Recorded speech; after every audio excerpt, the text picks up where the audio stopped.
Hi guys, welcome back to the Astro Imaging channel. Today's presentation is on selecting a telescope for astrophotography. But before we get into that, I do want to show off our image of the week, and it's a little bit different this week. Zoran Novak has won our image of the day before, or image of the week before, excuse me. But it's our first wedding photo.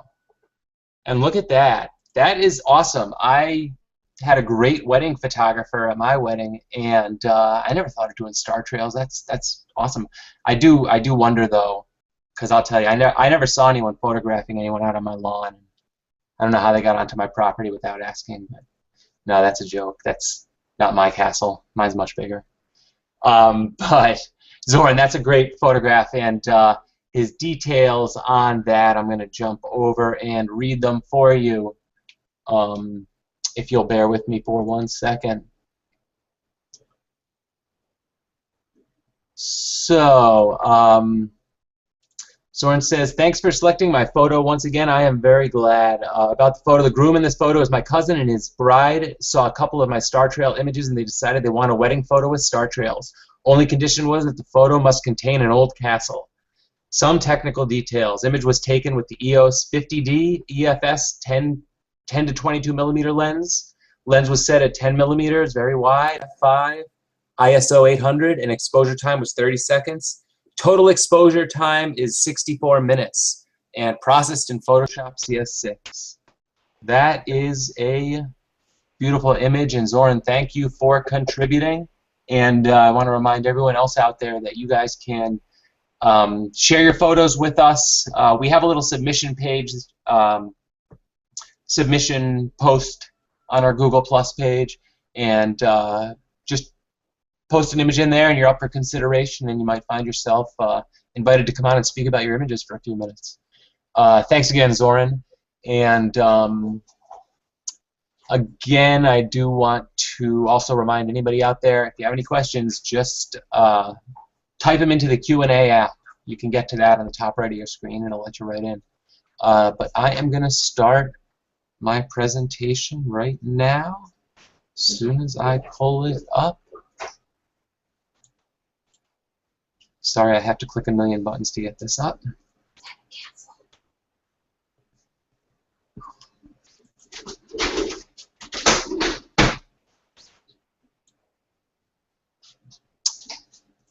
Getting my way there. Thanks for being patient. Okay, here you go.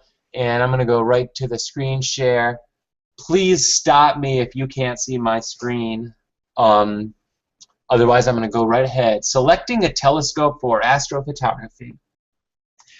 I would love to make a concise, everything you need to know post about astrophotography, short of telling you exactly which telescope you should buy. But I can't tell you. All I can do is really give you the information you need to know to kind of pick the right telescope. And a few main factors go into that. So I'm going to kind of cover some of the main factors. Some of you may know this already. If you don't know this, this is really some of the important stuff that you're going to want to learn as you get into the hobby. If you know it, and just hang on. If you have anything you want to add at the end, just please jump in and say it. But for now, I'm going to jump right in. You've heard us say it before. You hear it on the forums. It's we're not trying to be demeaning. We don't want to limit you just to having a small telescope, but we do always suggest small refractors for beginners. And why do we do that? And I also put this little yield sign in there, and that's partially for you because this is the big warning. But after this, I'm not going to go into it. I'm just going to drop it. And if you have experience and you haven't want a bigger telescope, go right ahead. But for a beginner, the smaller refractors are not taxing on your mount. They're lightweight. They tend to have shorter focal lengths or lower magnifications, and also tend to have a faster F ratio. Hey, Adam? Yes? We're not seeing the presentation screen. We're just seeing your full PowerPoint screen. Okay, let's see. Thank you for stopping me, and I'm going to try it again.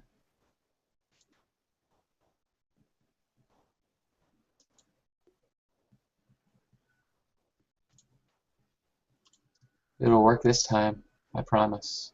Yep, that's the sign. Okay. Yeah, much better. Thank you. So, not taxing anything about lightweight, short focal length, faster F ratio. Key word there is the mount. The telescope you buy has to be supported by the mount. When I say supported, you have to be able to handle the capacity of your telescope plus any additional gear you're put on there. With most mounts, it is the rating tends to be for visual, and you're going to half the rating. So if a mount is rated at 45 pounds, you're going to half it to around 22 and a half. You can push it a little bit more, but as a beginner, you don't want to push things. The main reason is, and I'm going to jump around, you'll see it at the bottom, because you want to get nice images while you learn. And you need round stars. If you don't have round stars, if your stars are elongated to a certain point, it's going to be very hard to stack. You're not really going to get anywhere. The other main reason that I think refractors are good for beginners is no collimation is required. If you jump into other types of telescopes, you might have to collimate them right off the bat, and if you don't have any experience, it's really hard to collimate. There are tools you can buy, but you're going to spend your first few outings collimating or learning how to collimate when you should be learning how to either polar align or get your stars round in whatever way you can. Another reason, reasonably priced. Even apochromats are reasonably priced, and I'll get into what that means, but small telescopes have small price tags in some cases, and not in all cases, but in some cases. Starting off, the F ratio, and if you know photography, you kind of know the F ratio. I say faster F ratio is better. That's a generalization, but for our purposes, a faster telescope, a telescope with a lower F ratio, compared to an equivalent telescope with a higher ratio, the faster one's better. It's harder to build a faster one. It's harder to build it with the same tolerances, with the same quality as a slower telescope, but faster tends to be better. Each full f-stops, and you'll see the chart of f-stops down there on the bottom, f1.4, f2, f2.8, f4, f5.6, f8. Those are full stops. Each full f-stop halves or doubles the light intensity. So if you are satisfied with an image at, going to my chart there on the left side, if you're satisfied with an image at f11, 64 minutes, then you can, if you have optics that are f1.4, you might be satisfied with the same SNR, signal-to-noise ratio, at 1 minute. So it goes to show you, it's an incremental step, and you go right through the f-stops. Telescopes don't necessarily nail those f-stops. Sometimes they come in half-stops, sometimes fractions of that, but whatever it may be, you just want to remember, the faster the telescope, the wider the opening relative to the magnification, and that's the way it works. Slower systems tend to have more magnification. That's also a generalization, but it's also kind of the case. If you're comparing a big telescope to a big telescope, then a slower system will have more magnification. If you're comparing a really big telescope to a really small telescope, and that might break the rule a bit. You might be doing different things with each telescope, but for our purposes, that's kind of the generalization. A fast, long focal length system will have a large aperture, and that's just the way it is. If you want a fast, long focal length telescope, it's going to be big, and that's the fact of light. You need a lot of surface area to capture that light, and or a big bucket, as we say. That's just the way it is. Fast wide field system doesn't have to be very large because it's relative to the aperture. If you're not magnifying much, you don't need that much aperture. And that's why you look at lenses, and they tend to be really fast. A lens is, my little 50 millimeter 1.8 lens is much smaller than my William Optics f5. Of course, it doesn't magnify nearly as much. 50 millimeters represents the focal length, not the aperture, but it's just another way that those two interact. And again, going back to that little thing on the bottom, time to achieve a set SNR. It's a cool chart to look at. there aren't many telescopes that go to f1.4, but when you see some of the hyperstar guys putting up their images at what, f2.2, I think it is, or whatever it may be, that's a lot of aperture. They're using that entire aperture of that 8, 9 1/4, 11-inch telescope, 14-inch telescope, and just not magnifying it much. And I'll say this, there's some guys that post on the forums with some of these really fast telescopes, and their photos are just amazing. And then you look at their time, their integration time, and they're talking about an hour. It's really unbelievable. But those telescopes are expensive. Those are professional telescopes. These are going to run a large range. The next thing we should go over, and I'm not going to, I have a bunch of slides on this, but I'm not going to dwell on it too much, but this is something you really want to look up. Sampling or pixel scale. I should say I'm not going to dwell on the math of this. I use calculators for all my math, even though you can look up the mathematical equations pretty easily. But sampling or pixel scale is usually shown in arcsec per pixel. And basically it tells you how much space, how much angular space does one pixel cover. And if you have a camera with a fixed pixel, mine is 5.4 for example, if I put it on my wide field refractor, my William Optics Star 71, you're going to see the focal length on that is 350 millimeters. That gives me, somewhere in that chart, a arcsec per pixel of 3.18. If you look over at my high resolution system, you're going to see on the Edge 800, which is an SCT, 0.548 arcsec per pixel. And you see the big disparity there. The wide field, 3.18, the high resolution, 5.48. So what does that mean? With my high resolution setup, I'm magnifying more per each pixel. So less space is taken up on each pixel. So what ends up happening is you get into the let me say it this way. What I'd like you to do is see the distinction here between a high resolution and a low resolution system, because what I'm going to bring up next is a kind of common thing that's talked about on the forums, and it really only applies in one of these scenarios. Here I'm going to show you. I should have brought this slide up earlier. This gives you an example of a high resolution system. This is my Edge with the STF 0.548 arcsec per pixel. This is my wide field or low resolution with my William Optics. Same camera, different scope. You can see a much wider field of view. And this is with this, my sampling is 3.18 arcsec per pixel. Here I go. Oversampling versus undersampling. I'm going to jump back twice. According to the rules here, I am oversampling. This is my high-resolution system, and people say that you want to sample about 3 times your seeing. I think I'll get into that in a little bit. When you're otherwise, any more than that, you are going to be oversampling. But what they also say at the same time is you don't want to be undersampling. And in this case right here, I'm undersampling. So what's going on? What are they talking about undersampling?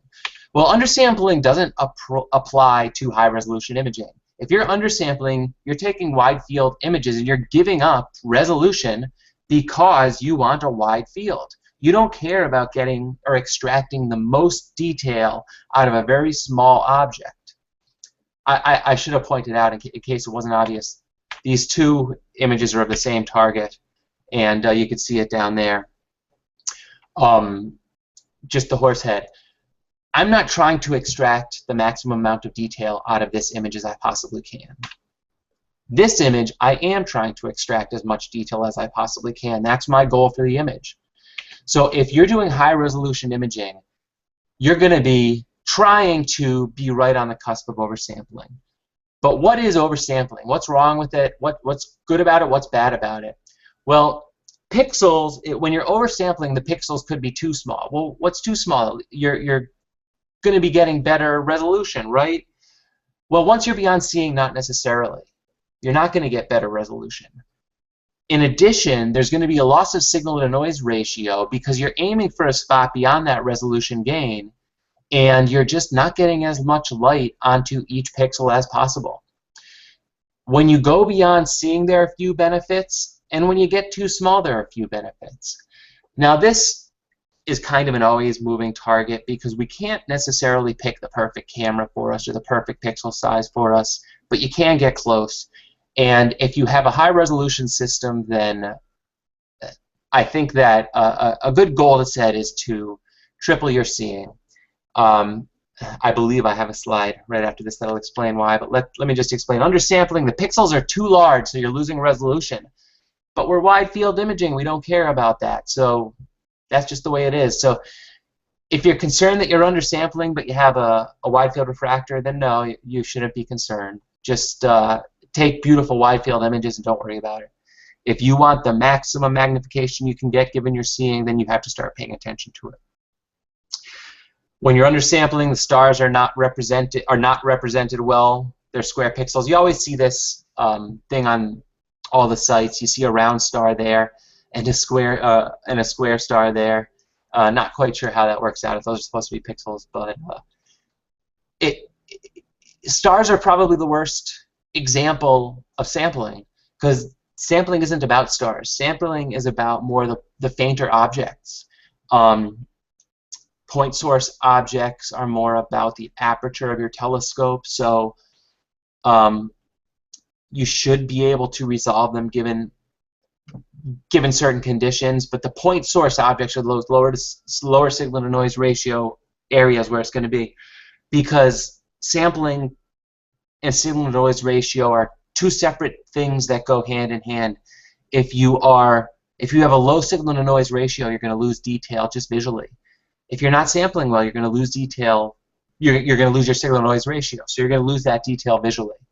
And both are bad, but you just have to kind of remember everything that goes into it. Sampling for high resolution imaging, Nyquist theorem gives a good baseline.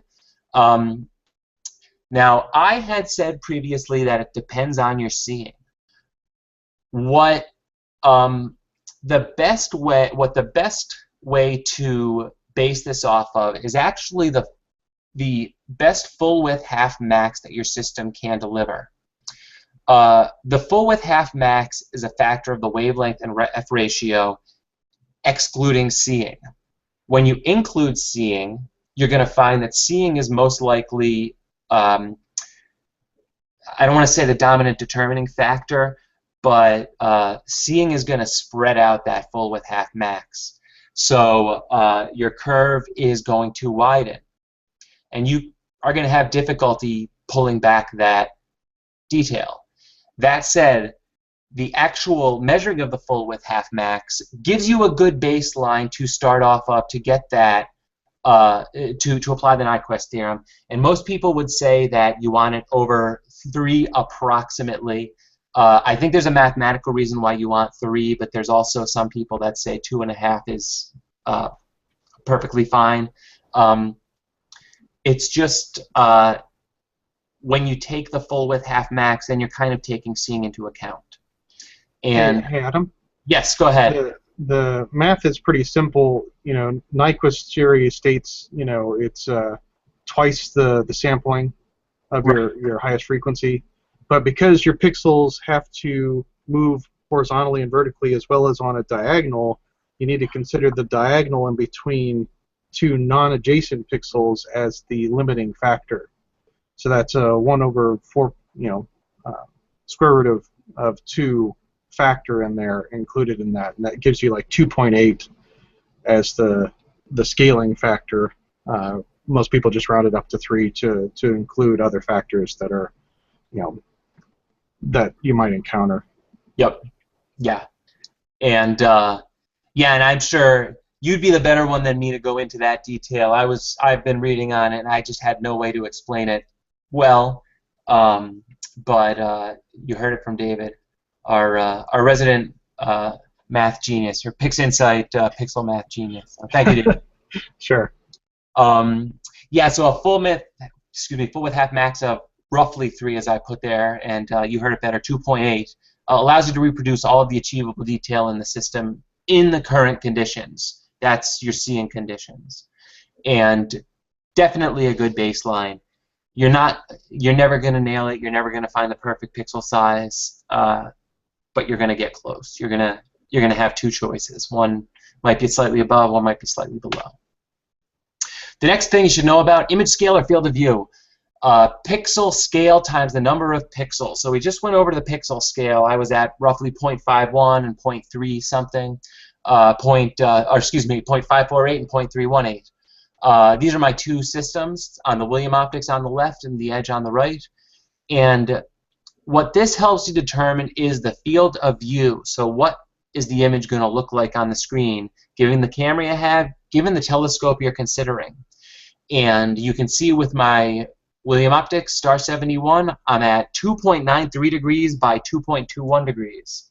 With my Edge and STF, I'm at 0.5 degrees and 0.38 degrees, which is also 30 arc minutes by 22.8 arc minutes, 60 arc minutes in a degree, 60 arc seconds in a minute. So it gives you a way to quantify your field of view. You're going to go in, you're going to plug this into a calculator, it's going to spit you out a number, 30 arc minutes by 22 arc minutes. What the heck does that mean? Well, now you're kind of getting a better clue. And what I do with that, oh, and let me say this here. My high resolution system, 30 arc minutes by 22.8 arc minutes, that's a rough approximation of what it would look like. And 2.93 degrees by 2.21 degrees, this is a rough approximation because I have cropped both of these images after stacking. But what now? You know the sensor size, you know the focal length, you know what then you'll know what the field of view will look like. But you get the number. It really helps if you can put it into an online simulator, and this is one that I use frequently, 12dstring.me.uk/fieldofview.htm. I'll try and post this link down below, but just Google 12D string and you'll get there. You select your OTA, you select your sensor, you select your target, you select your, and you see your framing. And this is a great way. This is like you've decided on that telescope, you're jumping between targets, you say, okay, this is what I want. You know, every time I've ever bought a telescope, I had one target in mind. And I'm not saying that I bought a telescope to only shoot one image, but there's always that one target you have in mind. Well, this is what this gives you. This is what this tool gives you the opportunity to do. You can do this in Stellarium. You can do this in, I believe, the Sky. You can do this in some ways in Sequence Generator Pro, but just really useful for getting an idea of what you're getting into. A lot of the times people are looking at these long focal length systems and then they see their framing and they say, oh, that's a bit too much magnification. And it's just one thing you can learn from. All right, I haven't even gotten into types of telescopes. I know I'm going longer, so I'm going to try and speed it up a little bit. There are a few different types of telescopes. I'm making a few generalizations here. Reflectors and refractors. 4 inches and up are the typical sizes you'll see a reflector in. They use mirrors as opposed to lenses. Easier to make in large apertures. Have central obstructions in most cases, but don't have chromatic aberration. Chromatic aberration is a flaw in optics caused by diffracting light, where the wavelengths don't line up perfectly. It takes really advanced lens designs to get rid of it, and mirrors happen to not suffer from it. And that's one of the reasons that mirrors are very common. Reflectors are very common. They don't have that initial stumbling block of chromatic aberration. Refractors, on the other hand, you tend to see up to 8 inches. They come larger than that, but you probably don't want one unless you have a crane to get it into your observatory, or to load it into your truck if you're going out remote. But they use lenses. Lenses, very difficult to make in large apertures. Lenses are difficult to make in general. Most of us that have tried grinding glass have done it on a mirror. Lenses, although the curves aren't as difficult, it's a lot more difficult to work with them or to work the curves. With refractors, though, there tend to not be central obstructions, or I should say there are no central obstructions, but they do have chromatic aberration. And it's not the only optical aberration that determines the quality of a refractor, but it's probably the most spoken about. How well does this correct color? And when people say color correction, that's what they're talking about, chromatic aberration. So to correct color, they use exotic types of glass. You'll hear about FPL 51, FPL 53, fluorite. These are, the fluorite is actually a grown crystal that happens to have a great diffractive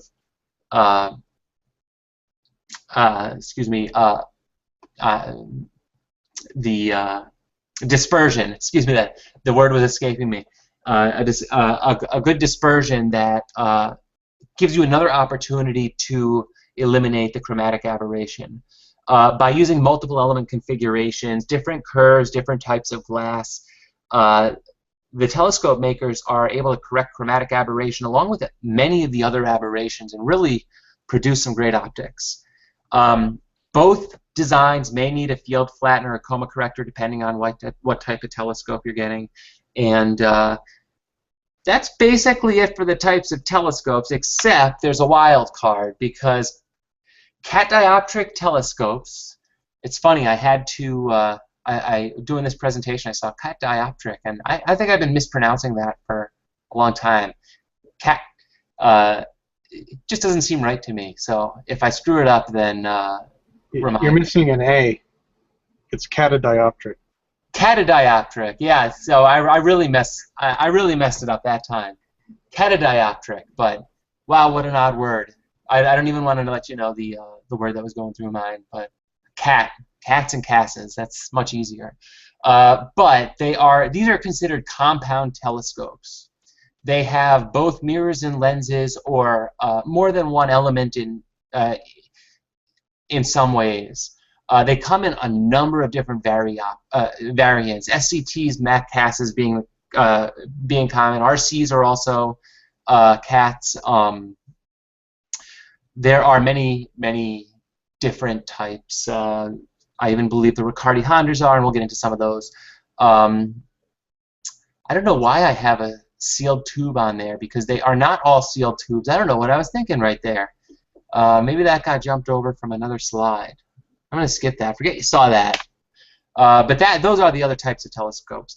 Getting into refractors, they come in two different sizes, achromat and apochromat. Acros are not as well color corrected. Apos are better corrected. Acromats are less expensive. 6 inches you could get for $750. In fact, I'm watching one on my Craigslist that's down to $400, or that I'm thinking of offering $400 for. But you can get some really large aperture acros for relatively inexpensive, but they have chromatic aberration. If you're imaging with them, you can shoot narrowband and to some extent kind of eliminate that. If you're shooting mono with filters, you can mitigate it to some extent. In some cases, you do find that across the field, the colors aren't corrected the same way, even when you do switch between channels, and the stars might not line up perfectly, but considering the price difference, it might be well worth it. Acros are doublets or two-lens systems. The more lenses you have in there, the more the more you can correct for these errors. And by definition, I believe acromats correct for two colors. They bring two colors to focus at the the same point, whereas apos can correct for 3 colors. Apos are expensive. A 6-inch is going to be $7,000, possibly more. And if you're talking about some of the best designs, maybe well more than that. They have much better color correction. Not perfect. It says corrects for 3 colors, but I'm pretty certain that over the next few years we're going to see something like the super apochromat. The definition for apochromat is specific that the colors cross over, about the color crossing over, but that doesn't mean that there isn't room for improvement. Now, possibly they'll still call it an apochromat and just say, well, it's a better corrected apochromat, but that is the case. Better can be better. 3 lenses or higher. The more lenses you put in it, again, the more correction you can do, the more the opticians can work with it, and they do some interesting things to be able to correct for these correct for color, as well as make them faster. Reflectors, newts. Newts are the true reflectors here. There are other reflectors, but in general, Newtonians have flat secondaries, open tubes, spider vanes holding their mirrors, and they can be fast. Tend to be fast. Well, they can be made fast. I've seen them up to f4, and then with a further corrector, you can correct them down to, in some cases, f2.8, maybe even faster than that. It does require a good tube. The power newt is, which I didn't even mention in here. The power newt is one telescope that's basically a Newtonian with a corrector lens, a wing corrector that speeds it up and gets it down to f2.8.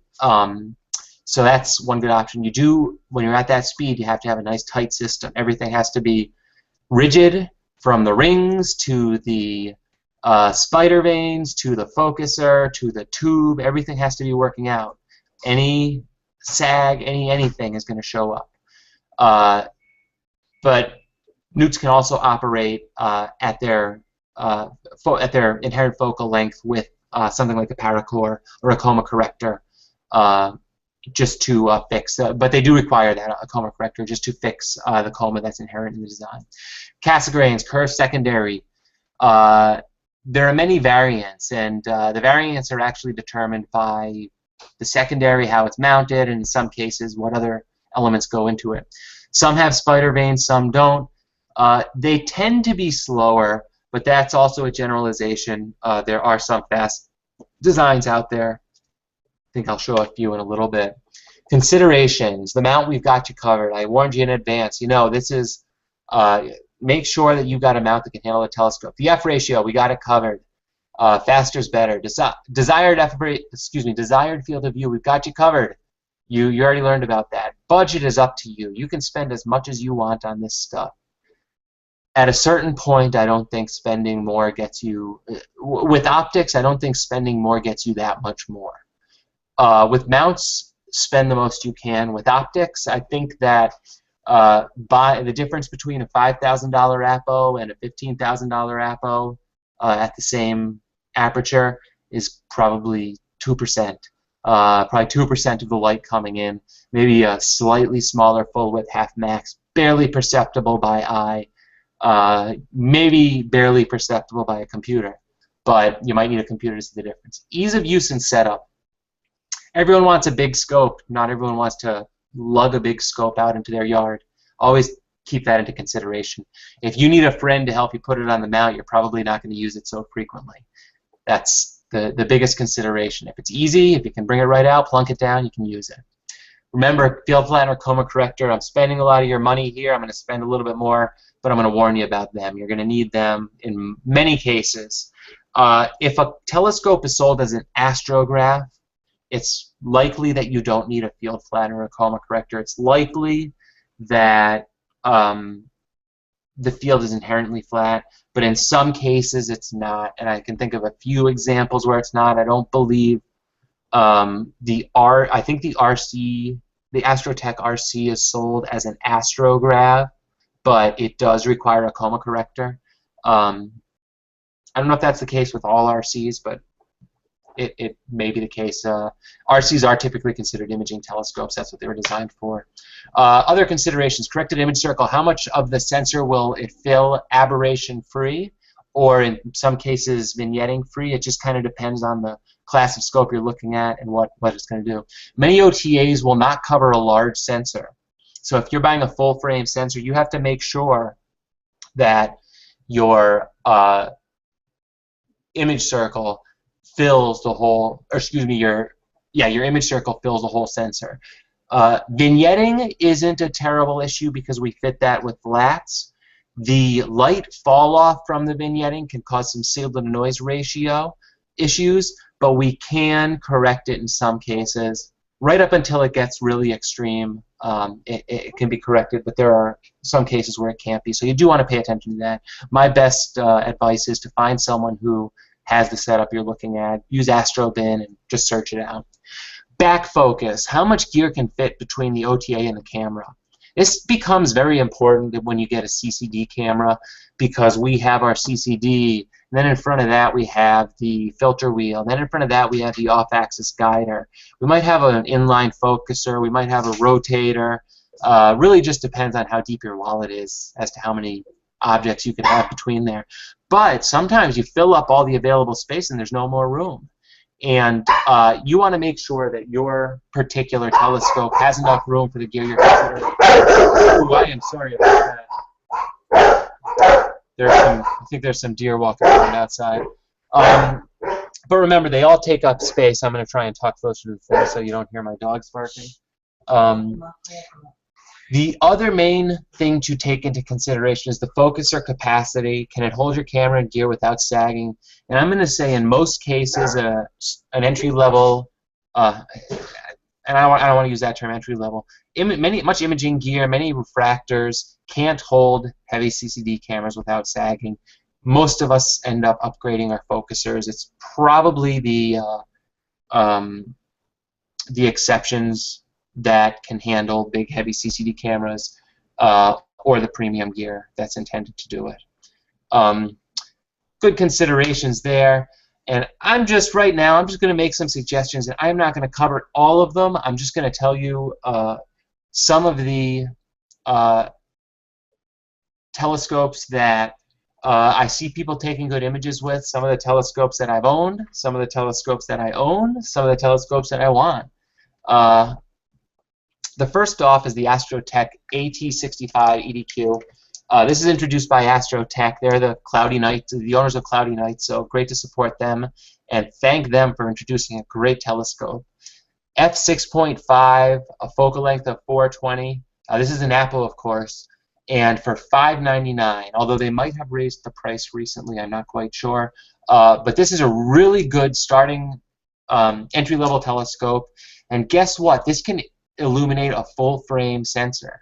So really impressive what they did with this, and I don't think you can go wrong. If you're putting, I don't know if you can put a CCD camera on this. I don't think the back focus is, oh, excuse me, I shouldn't say that so generally. I don't think I can put my CCD camera on this.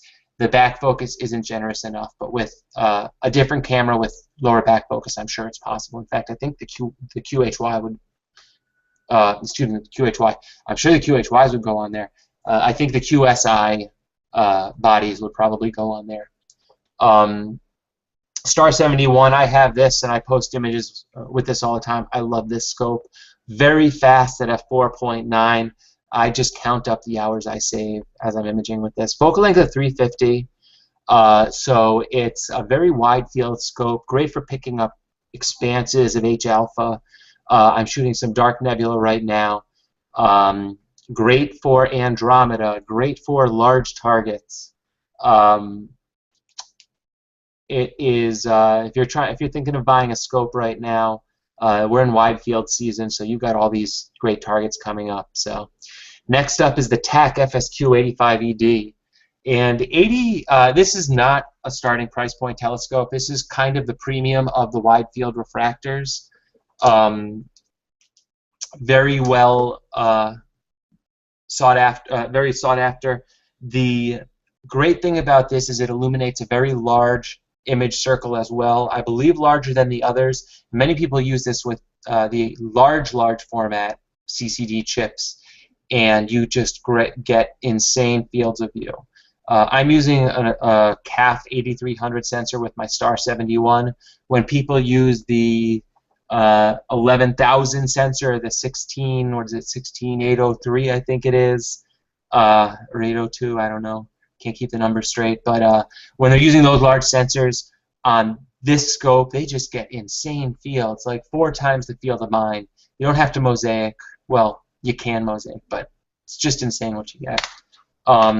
Hey, Adam, before you move on, there's a couple comments. Tolga's saying that the RC is, I think he initially said the RC is not a Cassegrain. It is technically a type of Cassegrain, but he responded, he meant to say catadioptric, which it's not. It's not a catadioptric telescope. You know what? That's where I was confused. Yeah. Right. And I think maybe my slide was right, but I was wrong. So. Right. Go ahead. And then Dylan says that can you talk about why SCTs are given a bad rap sometimes? Is it just because they are slow, higher F number? Also, although hyperstar setups can be expensive, for what they achieve, they're a good value for money. Yeah, and I'm coming up to my SCT slide, so I'll go into a little bit more detail on that when I get to it. I'm going to try and go through some of these a little bit quicker. I got a lot of great suggestions on cloudy nights for some refractors of all different sizes, and you know, there's starting at this slide here, you see Astrotech, William Optics, Takahashi, Stellar View, Teleview, and I'm going into my long focal length now. This is a slide you haven't seen. Well, Explore Scientific, for a starting price point, they do a good job with this AR-152. But looking below, Astrophysics, TEC. These are all good brands.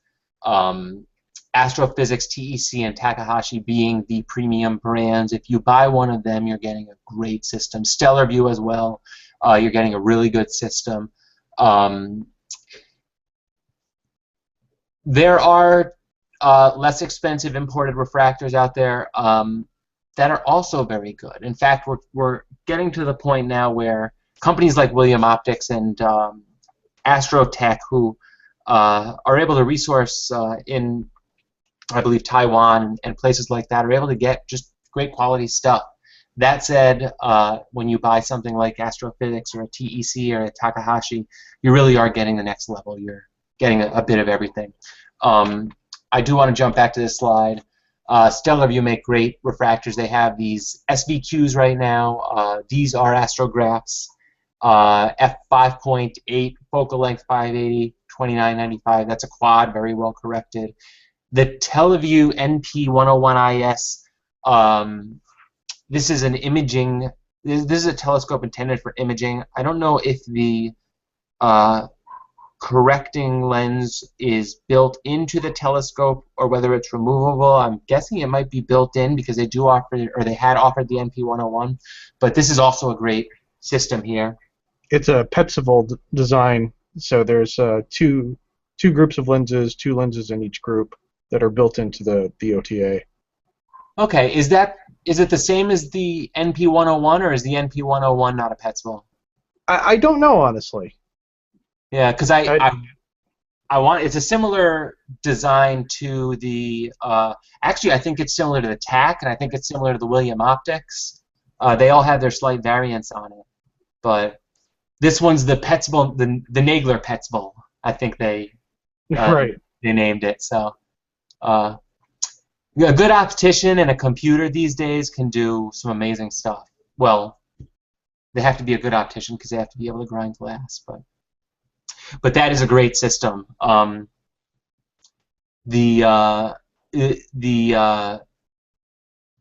yes, the other point I wanted to make, you're looking at the Stellar View, the Teleview, and the TAC.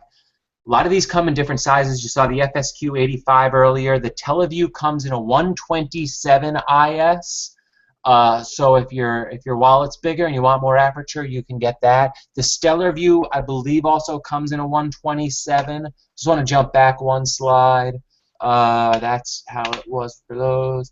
And long focal length refractors. This ES, the AR-152, this is the doublet. This is the achromat that I was telling you about.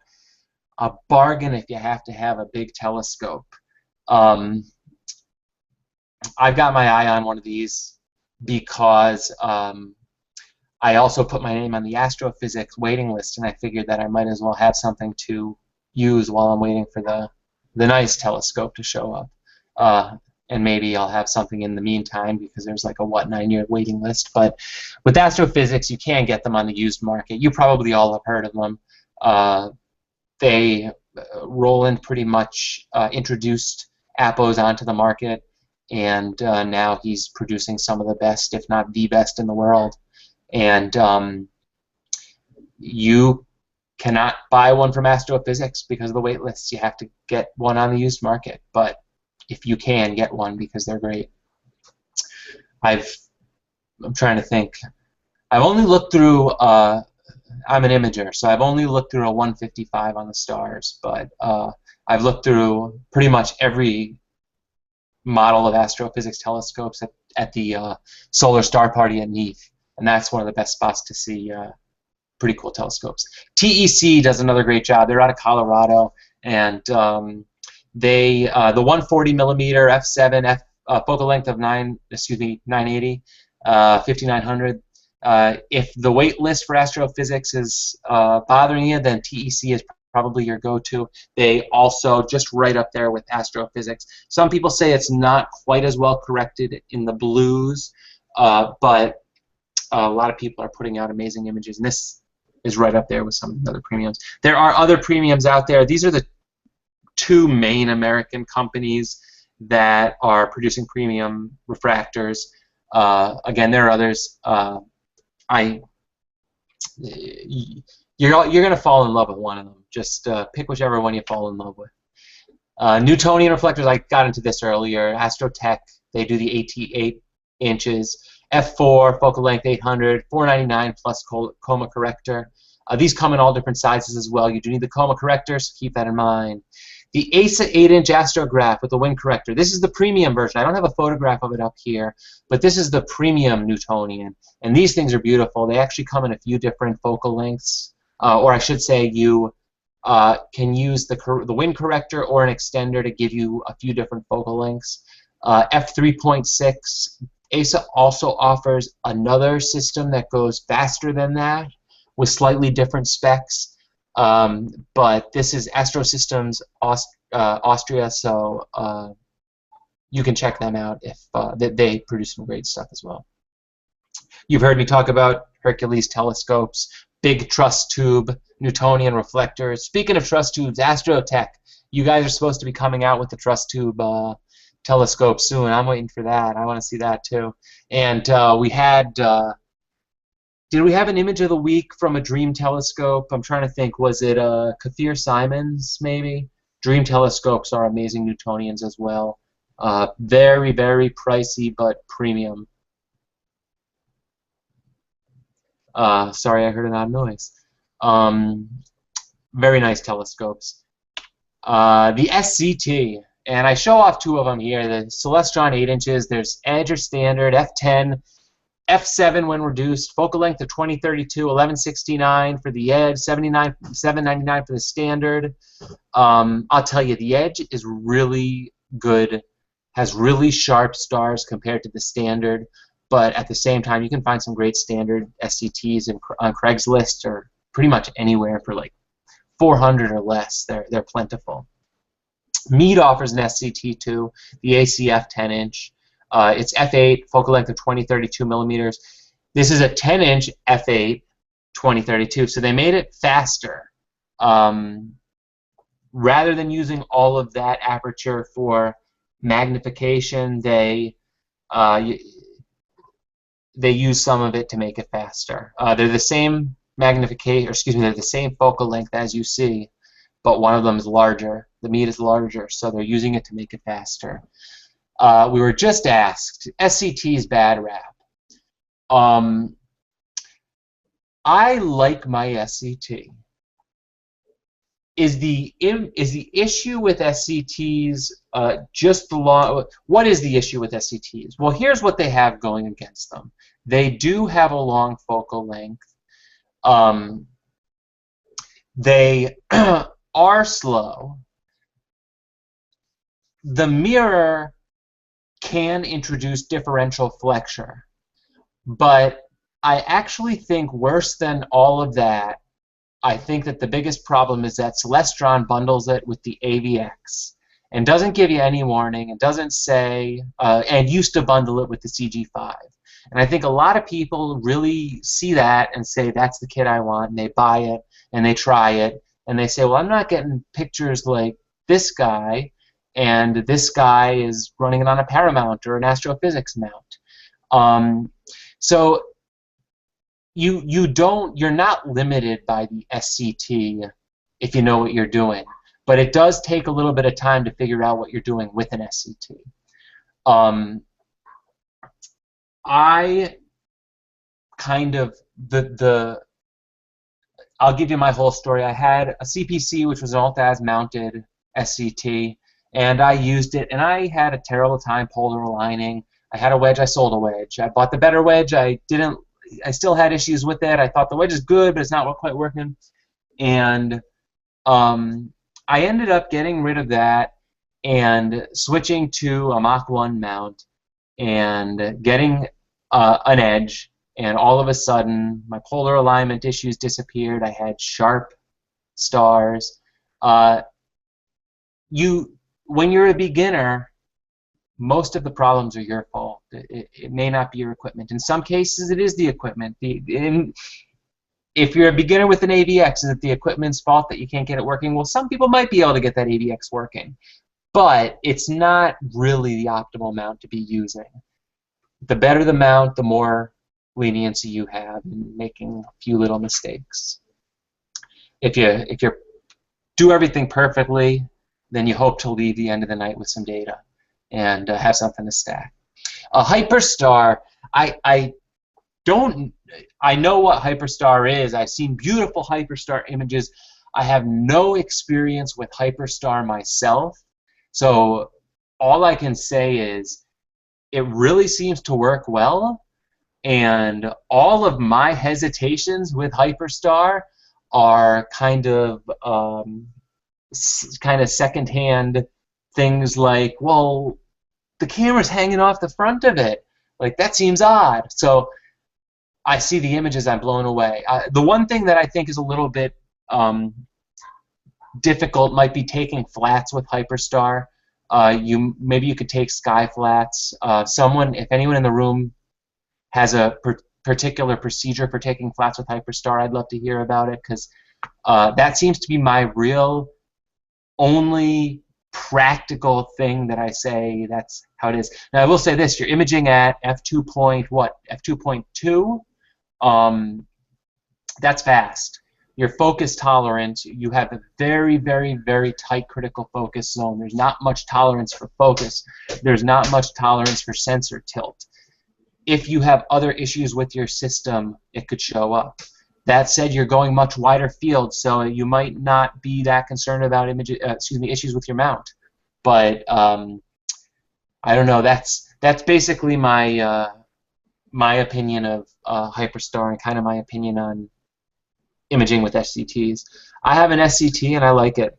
I know one of the guys that's in the room, Eric Coles, has an SCT and an RC, and he prefers the SCT. I know other people who have gone the other direction. There's no right answer. You pick your poison and then you take it. The RC, AT8 RCs, these come in tubes or trusses, F8, focal length of 1625, $13.95 for the starting price point. I'm sorry, $13.95 for the carbon that you're looking at here, the carbon 8-inch. They come less than that in the aluminum tube. In fact, I harken back to the day when they were selling them for $2.99 for that 6-inch, and pretty much everyone bought one, even if they weren't an imager. They just scooped them up. And then all of a sudden they got really popular. On the other side of the RCs, and RCs are very frequently used at professional observatories. For a long time, these have been the go-to professional observatory scopes. Our club's observatory has one for Keystone and Keystone College, and you see them all over the place. Right here, you're looking at the RCAS 12.5. These go all the way up to 32 inches, and I'm sure you could get one bigger if you wanted. They are a bit slower. Remember, these are magnification machines as opposed to fast wide field scopes. This particular one, focal length 2857, and price-wise, well, these guys don't even put their prices on their website. So you know what they say, if you have to ask, then you probably can't afford it. I think that this one is in the range of $30,000. There are other truss RCs starting out. Astrotech makes truss RTs starting out, I think, in like the I don't even know what they start out, and I think it was like the $29.99 range. But RCs tend to be more premium scopes, and they get higher. One of the benefits of RCs is they also tend to have longer back focus, so you can fit more gear in there. It was one of the reasons that they were designed the way they were. Other types of imaging telescopes, Harmer Win. I don't even know much about this. I just put it in there because I thought the story behind them was interesting. They replaced the RC's hyperbolic secondary with the spherical secondary and spherical corrector lens. So basically they took the RC and they took one of the difficult to grind curves out of it and they put in two easier curves to make. And that's one of those things where a computer program will tell you, hey, you could do it this way and it might be a little easier, and you say, yeah, that does look easier, and it works. And what it allowed them to do was lower the price, or I shouldn't say lower the price, but lower the amount of effort going into building it, and increase the image circle. Riccardi Honders, these are getting talked about a lot because two awesome Riccardi Honders came out, one by Astrophysics and one from Officine Stellar. And these are interesting looking scopes. They look like spotlights. They are large aperture, very wide scopes. They use all of that aperture to just gather a wide, expansive sky. I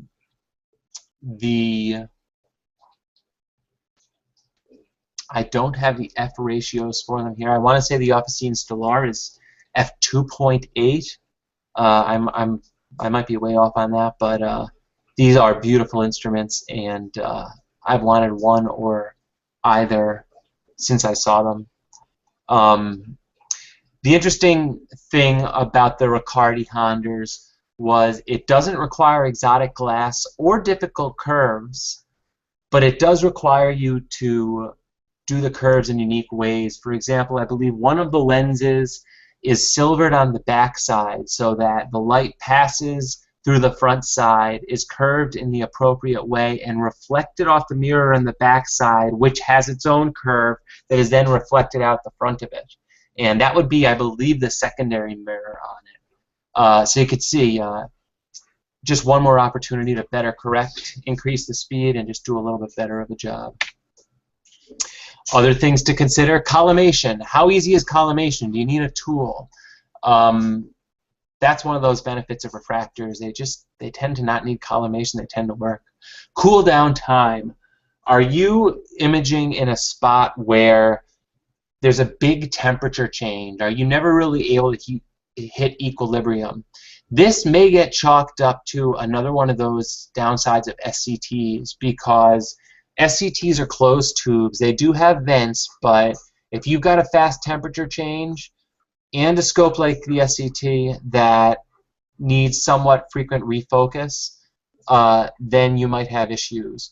That also goes against the SCT. Wow, two things I didn't bring up earlier.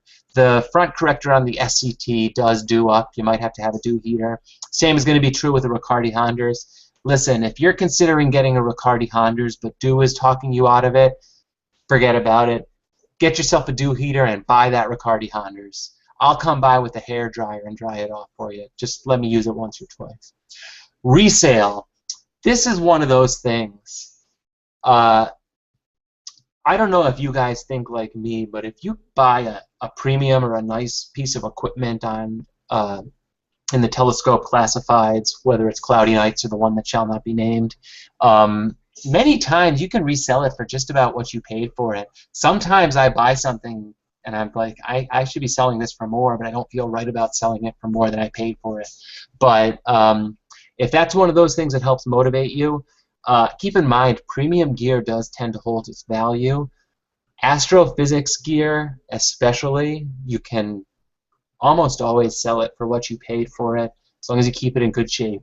So they're just creating collectibles. And warranty. What happens? What do you do when something goes wrong?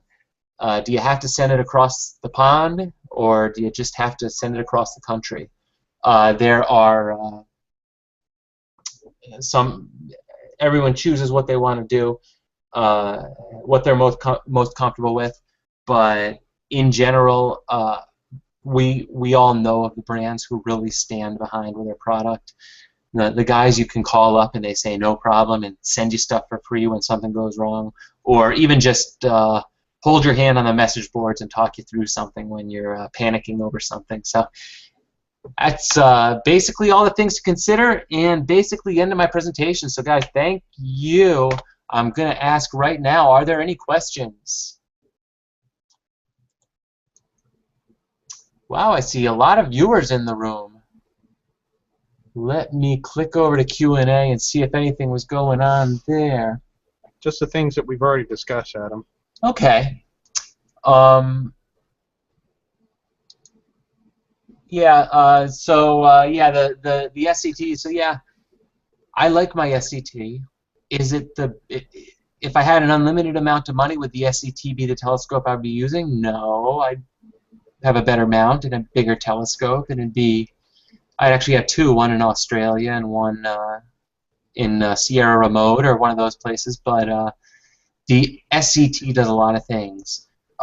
It's a very good visual telescope as well.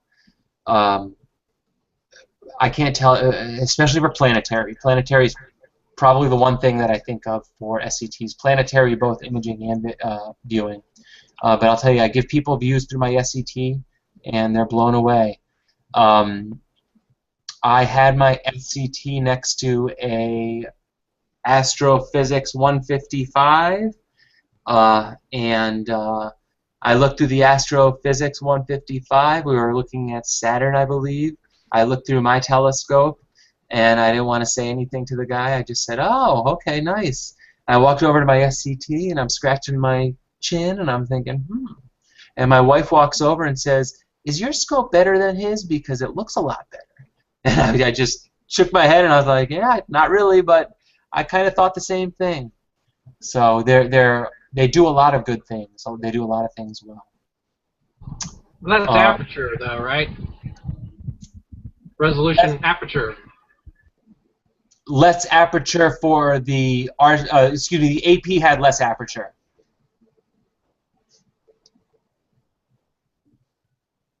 I didn't quite understand what you're saying, Sean. I'm sorry.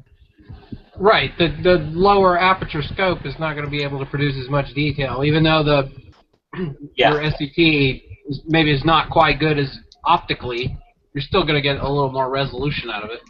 Yes, yeah. That's pretty much the ultimate point. Is a 6-inch AP. I guess it's basically the surface area of the glass of the unobstructed glass. The more surface area, the unobstructed glass you have, the better. Because the SCT does have the central obstruction, which is going to count against it in some ways. But yeah, they say, I don't know. I hear all these rules. An 8-inch SCT is equal to a 6-inch APO, or maybe a 5-inch APO. Depends on the quality of it, but yeah, but aperture rules. The best view I've ever had of Saturn was through a 20-inch telescope that was cut. The glass was cut with a bandsaw, like literally with a bandsaw. But it's a 20-inch mirror, you know, and the detail was astounding. It was a good clear night.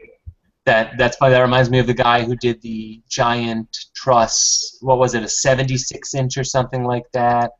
And he needed to have the mirror done, and he ended up using like a spray-on mirroring coating, or maybe it might have been a paint-on mirroring coating.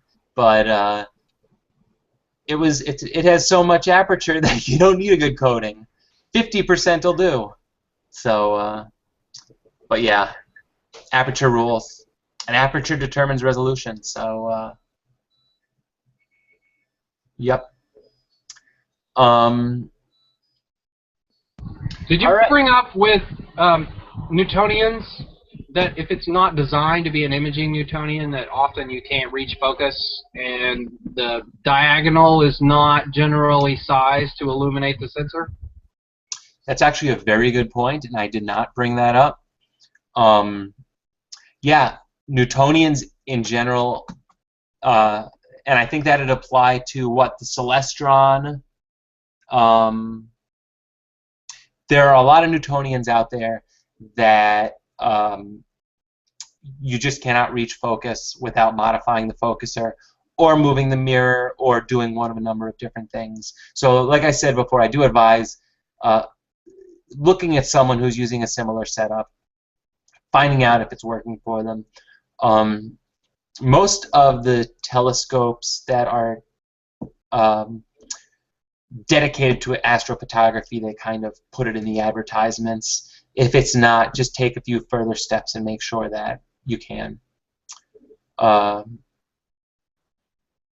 right. Adam? Yes. You know, I think it's fair from your presentation, probably some people are thinking that the 8-inch RC is somewhat equivalent to the 8-inch SCT, the edge. Mm-hmm. But there, I mean, you should probably point out the significant differences between the two. For example, to focus on the SCT, you have to move the mirror, and if you're doing any autofocus, I don't want to say it's impossible, but it's certainly a pain. Whereas in the RC, you know, you're just moving a focuser. You're not moving the mirror to attain focus. That is, you have a focuser on the end. Yeah. On the minus side, of course, you've got to collimate the primary and the secondary on an RC, and you only have to collimate the secondary on the SCT, which some people will say is an advantage, and some people will say it's a disadvantage, depending on who you are. I know which side I fall on. I think it's well, we won't swear on the internet. But I just wanted to add that comment. By the way, my RC8 is in the basement, and my Edge 8 is on the mount. Yeah. Yeah. I don't know how I missed that, too. Did I mention to everybody here that I had a great night of imaging last night? I was up at 4 this morning taking flats, and I couldn't bring myself to sleep after that happened. So if I miss some stuff, I'm going to blame being dead tired. But because I don't know how I missed that. Moving mirror focus, the focuser on the SCT moves the mirror. And some people do have difficulty with autofocusing. There's another term, mirror flop, that comes up frequently. And some people, and I think this might be something with larger mirrors or in some cases the older models of the SCTs,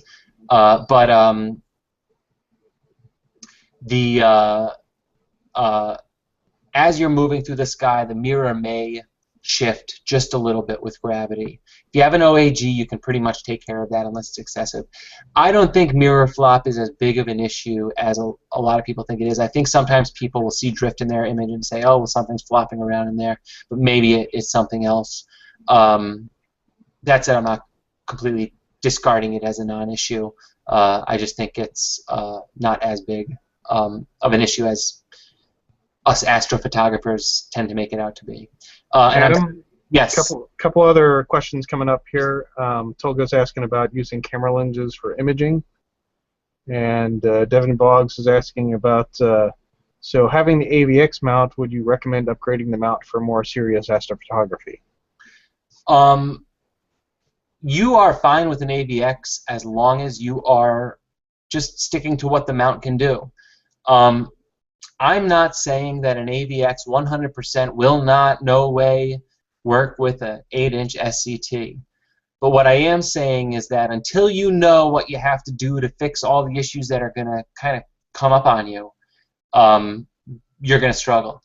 The way I look at it is, if you have an expert come in who knows everything, if you have an expert astrophotographer come in, they could probably do a pretty darn good job with an AVX and an SCT. They're going to mount it, or excuse me, they're going to balance it perfectly. They're probably going to have an off-axis guider. They're going to do this. They're going to do that. They're going to do all these things that they know are going to make the images better. You, being a beginner, may not know that. So I'm not necessarily taking that to say that the AVX is an unworkable mount. I'm more saying that you just need to select the scope that's appropriate for the mount. And I don't think an if I was buying an SCT, I would at least consider jumping up at least one class of mounts, and possibly two. And I'll tell you, it was my SCT that drove me to get an astrophysics mount and just say, all right, I just want to make sure that I'm the problem and not the mount.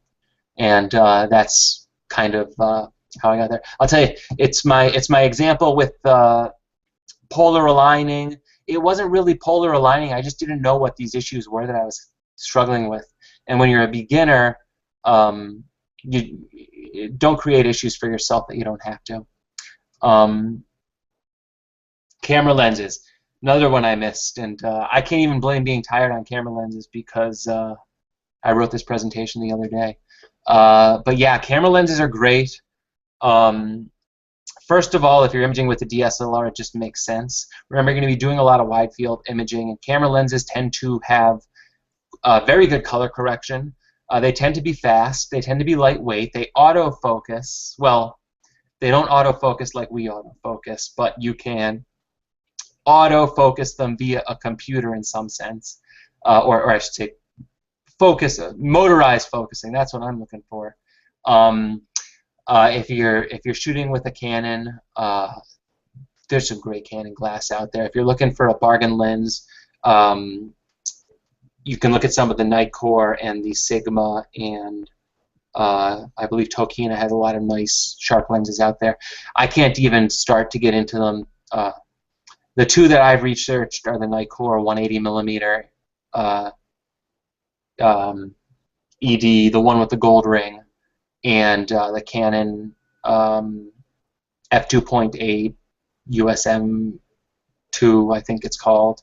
Those tend to be in the 200mm range. Some of the better lenses. You don't have to get premium glass like that. There other lenses will do, but that with lenses, what tends to fall off first is sharpness in the corners, and then also with the older lenses, color correction. With lenses, you do tend to have to step them down. So if you're buying an f2.8 lens, you're probably going to be shooting with it at f4. That may not be the case with some of the super premium lenses or some of the new lenses that Canon may be coming out with over the next few years. They are going to have to design new lenses with that are able to out-resolve the sensors that they're producing. So we'll see. Lenses are getting better. The big thing is you want like ED or APO or SD, some sort of a low dispersion, right? Because like just generic lenses are going to have way more chromatic aberration on your stars, right? Yeah, yeah. And I'm trying to, I mean, I don't even know, okay, if you have a zoom lens, I believe that it's most likely not going to have an ED element or any sort of extra low dispersion element, and you're probably going to have color correction issues. That may not be 100% the case, but for some reason I think I was just reading that the other day. You just have to look hard. Like I found one. Oh, really? An older Nikon lens, but it was SD, super low dispersion or something like. And it's a zoom lens, but there aren't very many of them. Interesting, yeah.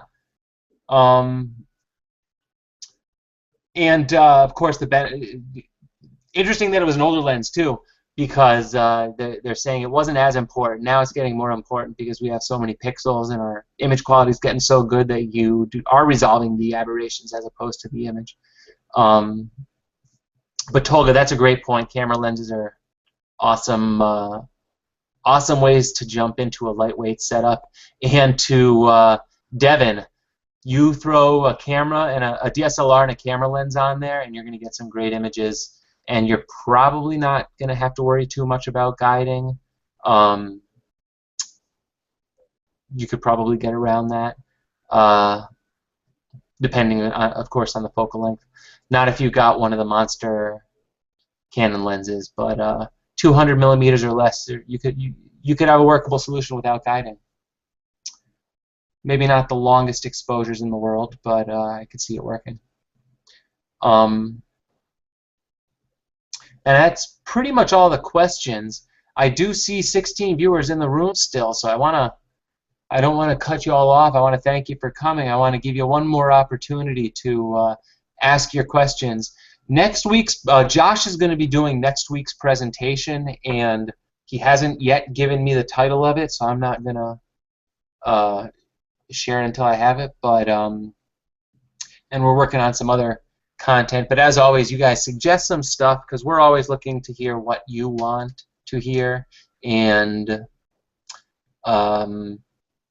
if anybody out there is willing to present or has a great idea for a presentation, contact me offsite and we'll make it happen.